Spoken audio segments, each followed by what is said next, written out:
Buenas tardes, el día de hoy les vamos a presentar lo que será la determinación de urea y ácido úrico. Nuestro grupo, el 7A, está principalmente compuesto por María José Álvarez Jiménez, Lorenzo Cebula Calderón, quien les habla, María Alejandra Guerrero Suárez, Sofía Guevara Pedraza, Gabriela Gutiérrez Seña y Javi Parr.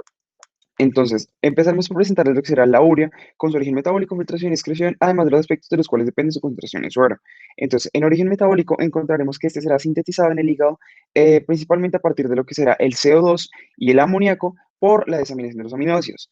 Luego, esta producción hepática, esta urea pasará al torrente sanguíneo, donde a nivel del glomérulo será pues filtrado y pues está en un principal, en un 90% será eliminado, digamos, por esta vía renal y en un 10% por lo que será sudor y heces. Ya, digamos, lo que será reabsorbido será en un 40% de este porcentaje que les decía, pues, pasa a nivel renal y pues principalmente los aspectos de los cuales dependerá su concentración en suero será pues la variabilidad de la función renal, el aumento o disminución, por supuesto, también en las proteínas de la dieta y la actividad del catabolismo proteico. Listo, entonces esta prueba como tal de urea no se especifica como un indicador de función renal, ya que pues se recomienda como tal complementar con otras pruebas como lo podrá hacer pues la creatinina, que pues digamos nos pueden complementar a valorar esa función renal. Listo, entonces ahora les voy a hablar de lo que será el ciclo de la urea. Entonces, a nivel del ciclo de la urea nos vamos a encontrar que el primer grupo amino lo que va a hacer es que ingresa al ciclo proveniente del amoníaco libre intramitocondrial. Este amoníaco es pues producido por las mitocondrias y se utiliza junto con el bicarbonato para producir lo que será el carbamoil fosfato. Entonces, este carbamoil fosfato, pues esta reacción será catalizada por la carbamoil fosfato sintetasa 1, donde esta enzima estará modulada por el N-acetilglutamato y eso sería, digamos, la primera reacción. En la segunda reacción nos encontramos que el carbamoil fosfato cede su grupo carbamoilo a la ornitina, pues para formar como tal la citrulina, que esta L-citrulina, pues digamos, será liberada al citoplasma. Ya en un tercer lugar nos encontramos que el segundo grupo amino procedente del aspartato produce una mitocondria, pues será condensado con la citrulina para formar lo que será el arginino succinato, que pues lo utilizaremos en nuestra cuarta reacción, y pues esta reacción anterior será pues mediada como tal por la enzima arginino succinato sintetasa. Por supuesto, esto es una reacción dependiente de ATP. Entonces, en nuestro cuarto lugar nos encontraremos con que el arginino succinato se hidroliza por el arginino succinato. Esta es una enzima tipo liasa donde pues básicamente nos va a dar como resultado el arginina pues libre y fumarato, que este fumarato, ya en nuestra quinta reacción les explico, básicamente es el que ingresa al ciclo de Krebs y la arginina libre básicamente se hidroliza en citoplasma. Por lo que será pues la arginasa citoplasmática, básicamente con qué fin, para formar de nuevo pues digamos urea como digamos, nuestro desecho libre, que ya les explica pues digamos a nivel hepático, pasar al torrente sanguíneo y luego pues reabsorbido a nivel renal. Y por último, la ornitina, que esta L-ornitina básicamente va a ser la que pues, va a ser utilizada de nuevo en nuestro ciclo de la urea. En resumen, el ciclo de la urea va a constar de dos reacciones mitocondriales y cuatro citoplasmáticas. Bueno, acá vamos a mencionar las fuentes de los átomos de nitrógeno en nuestro organismo, la cual lo dividimos en dos, en los componentes nitrogenados proteicos y en los componentes nitrogenados no proteicos. En este primer grupo tenemos como, o sea, como representantes las proteínas, los aminoácidos y los ácidos nucleicos, tales como la adenina, la guanina, la citosina, la timina y el uracilo. Y pues en los componentes nitrogenados no proteicos, pues en este grupo van a estar los productos del catabolismo de los grupos de arriba, de los componentes nitrogenados proteicos. Entonces aquí están representados por la urea, por el ácido úrico, por el amoníaco, por la creatina y por la creatinina.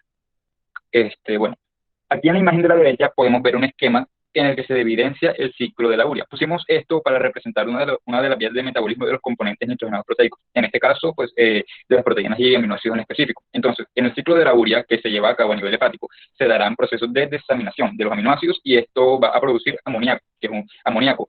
Y que es un componente nitrogenado no proteico, y pues urea como tal en el producto final, que también es otro producto nitrogenado no proteico. Sin embargo, esta no es la única vía metabólica, ya que hay otras como lo es el catabolismo de las purinas, que producirá ácido úrico. A continuación, les explicaré qué es la azoemia, sus tipos y respectivas causas y ejemplos. Para comenzar, es importante saber que cuando se produce una azoemia, esta indica que se presenta un nivel anormal, pues elevado, de urea en sangre, al igual que altos niveles de otros compuestos nitrogenados, como la creatinina, en sangre también. Por ello, se tiene en cuenta la relación nitrógeno de urea en creatinina, porque la urea sola no especifica como indicador de función renal y por ello se debe complementar con otras pruebas como la creatinina sérica. Así que en condiciones normales se espera que eh, el PUN tenga una relación 10 veces mayor a 20 veces mayor que la creatinina, que tiene que estar en una proporción de 1. Entonces, en la tabla que podemos observar, tenemos los tres tipos de azoemia, donde en todos resultará una acumulación de desechos nitrogenados, como la urea, pero debido a diferentes causas. Entonces, como primero tenemos la azoemia prerrenal. Esta se produce debido a una disminución significativa del flujo sanguíneo, que pues al disminuir la presión y su volumen, esta reduce la filtración renal, provocando pues un aumento de urea en sangre, aunque se tenga una creatinina normal. Y como ejemplo, destacamos principalmente la dieta hiperproteica, la deshidratación, el catabolismo proteico aumentado, que pues genera una producción excesiva de urea que finalmente se puede acumular, y la insuficiencia cardíaca, que reduce el flujo sanguíneo, y su relación boom-creatinina es mayor a 20. Luego tenemos la azoemia renal, la cual puede ser causada por lesiones en las estructuras renales y pues por ello no se realizaría correctamente la función de filtrar, que pues es importante para que no se acumule la urea. Y como ejemplos se destaca el síndrome urémico y su relación Boone-creatinina es menor a 10. Y por último, la azoemia postrenal se produce por una obstrucción del flujo urinario y se puede asociar con la obstrucción uretral o uretral debido a tumores o cálculos, y también se asocia a defectos congénitos en el uréter, la uretra, la vejiga. Como ejemplo, tenemos la nefrolitiasis y también las infecciones urinarias, y su relación con creatinina es entre 10 y 20. Para la determinación de la urea se va a utilizar el método Berthelot, en donde la muestra va a ser suero y el espectrofotómetro tiene que estar calibrado con una longitud de onda de 600 nanómetros. La temperatura en la que se debe encontrar la muestra va a ser de 37 grados centígrados. Los componentes para realizar esta determinación van a ser tres. El primero es el reactivo A, que tiene salicilato sódico, nitroprusiato sódico, tampón fosfatos y ureasa. El reactivo B va a tener hipoclorito sódico e hidróxido sódico. Y el patrón urea va a ser de 50 miligramos por decilitro, y el nitrógeno ureico en sangre va a ser de 23.3 miligramos sobre decilitro. Entonces, para el procedimiento, el primer paso a seguir es marcar los tres tubos. El primer tubo va a marcarse como blanco, el segundo como patrón y el tercero como suero. El siguiente paso es agregar al primer tubo, es decir, al tubo blanco, 1000 microlitros de reactivo A. Al segundo tubo, es decir, al tubo patrón, se le van a agregar 10 microlitros de patrón de urea más 1000 microlitros de reactivo A. Y al último tubo, es decir, al tubo de suero, se le van a agregar 10 microlitros de suero más 1000 microlitros de reactivo A. Estos tres tubos se deben mezclar bien y se deben incubar por 5 minutos a 37 grados centígrados. Después de esto, se le va a agregar a cada uno de los tubos 1000 microlitros del reactivo B. Se vuelve a mezclar bien cada uno de los tubos, se incuba por 5 minutos a 37 grados centígrados. Y después de esto, se deben leer las absorbancias de cada uno de los tubos a 600 nanómetros y compararlo contra un tubo blanco. Después de esto se deben realizar los cálculos, que es la concentración patrón es igual a la absorbancia de la muestra sobre la absorbancia del patrón por 50 miligramos sobre decilitro. Finalmente, se deben comparar los resultados de estos cálculos con los valores de referencia. En caso de la urea, los patrones de referencia deben estar entre 15 y 39 miligramos por decilitro, y en caso del nitrógeno ureico en sangre debe de estar entre 7 a 18 miligramos por decilitro. A continuación les voy a hablar sobre el origen metabólico del ácido úrico. Como vemos, tenemos un gráfico del metabolismo de las purinas, debido a que el ácido úrico es el producto final de este metabolismo. De este van a formar parte de los nucleótidos adenosina y guanosina, y otros ácidos nucleicos. El ácido úrico también puede generarse de manera endógena en el hígado, en el músculo, el intestino, y se va a metabolizar por una enzima llamada santina oxidasa. Las dos grandes bases púricas, la adenosina monofosfato y el guanosina monofosfato, cada uno va a tomar una vía independiente para luego convertirse en la santina. El AMP por una desaminasa va a generar el inosina monofosfato. Luego, el AMP también puede generar adenosina mediante la enzima 5-nucleotidasa. La adenosina se va a transformar en inosina por la enzima adenosina desaminasa, y desde el IM podemos llegar también a producir inosina mediante la enzima 5-nucleotidasa. En cuanto al GMP, vamos a utilizar la 5-nucleotidasa para generar guanosina, y desde la guanosina vamos a utilizar la enzima fosforilasa de nucleócido púrico para generar guanina, y con la enzima aminohidrolasa vamos a generar la santina, para luego, mediante la enzima oxidasa santina, generar el ácido úrico.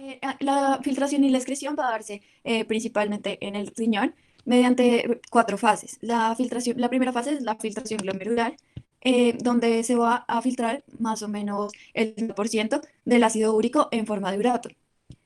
Luego viene la reabsorción tubular.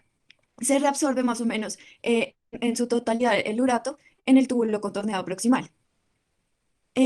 Para esto hay tres transportadores principales encargados de hacer el transporte del urato.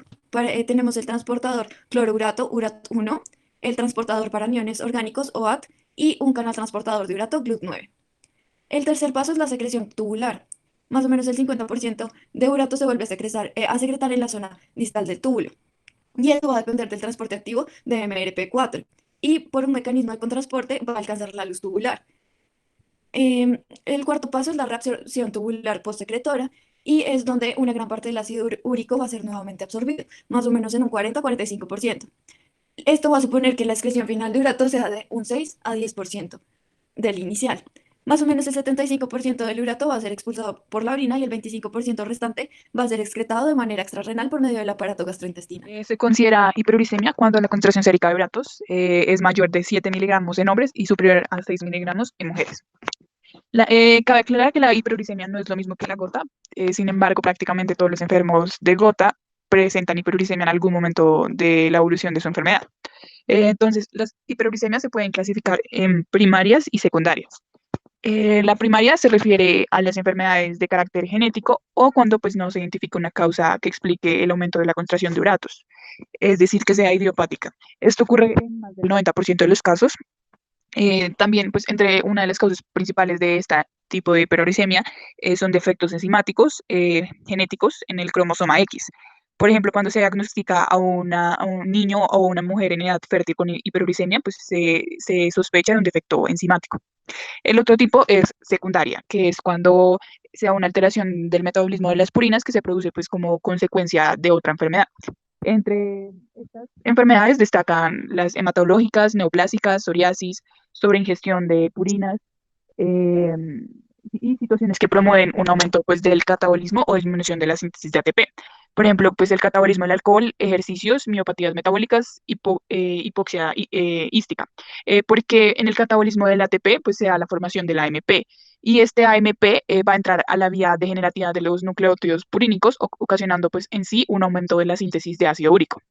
Por ejemplo, la ingesta de cerveza eleva a los índices de uricemia porque esta bebida alcohólica sobre todo tiene alto contenido de guanosina. Bueno, ahora en cuanto a las situaciones de alteración del ácido úrico, nos referimos a dos, a la disminución de este y al aumento de este. Entonces, en cuanto a la disminución, podemos ver que se clasifican en trastornos neurodegenerativos, los cuales están aquí más representados son la esclerosis múltiple, la enfermedad de Parkinson, de Alzheimer y la neurosis óptica, y en el cáncer, y específicamente en la parte superior del estómago. Entonces, no se sabe con certeza si estas patologías estén relacionadas con la disminución del ácido úrico, ya sea porque son una causa de esta o una consecuencia de estas. Lo que sí sabemos con certeza es que estas son enfermedades inflamatorias, en donde el problema es que al estar disminuido el ácido úrico, el cual es un antioxidante natural que representa alrededor del 60% de la eliminación de los radicales libres de radicales libres en sangre, no va a poder prevenir la toxicidad de las especies reactivas, tanto de oxígeno como nitrógeno, que se formarán como consecuencia de esta inflamación. Entonces, esto va a provocar un aumento de radicales libres de oxígeno y nitrógeno y la interacción entre estos dos, que van a ser específicamente el óxido nítrico y el superóxido, darán un radical libre que se destaca en estas enfermedades, el cual es el peroxinitrito, que estas tienen repercusiones negativas en la función y supervivencia celular. En cuanto al aumento, estos niveles de ácido úrico se elevan por diferentes factores y se pueden definir por causas agudas como crónicas. Entonces, entre las causas agudas incluyen la ingesta de grandes cantidades de alcohol, el síndrome de lisis tumoral, una complicación que se da pues, en la quimioterapia en contra del cáncer y una dieta rica en purinas o proteínas. Y en cuanto a a la forma crónica, se puede dar pues, por condiciones que causan una reducción en la tasa de filtración glomerular, una disminución en la excreción de ácido úrico, o sea, se empieza a acumular, y un aumento en la absorción tubular. También, pues, el aumento del ácido úrico se puede dar en consecuencia de otras enfermedades, como lo explicamos en la parte de hiperuricemias, como por ejemplo, pues, la gota, la hipertensión, la enfermedad cardiovascular, el infarto de miocardio, y accidentes cerebrovasculares y enfermedad renal. Bueno, para la determinación del ácido úrico se tiene que calibrar el espectrofotómetro con una longitud de onda de 520 nanómetros y la muestra debe estar a una temperatura de 37 grados centígrados. Los componentes necesarios para realizar esta determinación son el reactivo de Biosystems, que tiene fosfatos, detergente, diclorofenolsulfonato, uricasa, ascorbato oxidasa, peroxidasa 4-aminoantipilina. y el patrón que van a ser 6 miligramos por decilitro de ácido úrico. Entonces, el primer paso del procedimiento es marcar cada uno de los 3 tubos con blanco, patrón y suero. Después de eso, al tubo blanco se le van a agregar 1000 microlitros de reactivo ácido úrico más 25 microlitros de agua destilada. Al tubo patrón se le van a agregar 1000 microlitros de reactivo ácido úrico más 25 microlitros de patrón. Y al tercer tubo, es decir, al tubo suero, se le van a agregar 1000 microlitros de reactivo ácido úrico más 25 microlitros de suero. Después de eso, cada uno de los tubos debe estar bien mezclados y se deben incubar por 25 minutos a 37 grados centígrados. Después de que pase el tiempo, se deben poner los tubos en el espectrofotómetro y leer cada una de las absorbancias a 520 nanómetros contra tubo blanco. Después, los datos deben ser registrados y se debe realizar el cálculo. Este cálculo va a ser la absorbancia de la muestra sobre la absorbancia patrón por la concentración del patrón, que en este caso son 6 miligramos de decilitro, lo cual dará como resultado la cantidad de ácido úrico en unidades de miligramos sobre decilitro. Después de esto, se deberán comparar los resultados con los valores de referencia. Los valores de referencia de ácido úrico en hombres van a estar entre 3.5 a 7.2 miligramos por decilitro y en mujeres va a ser de 2.6 a 6.0 miligramos sobre decilitro.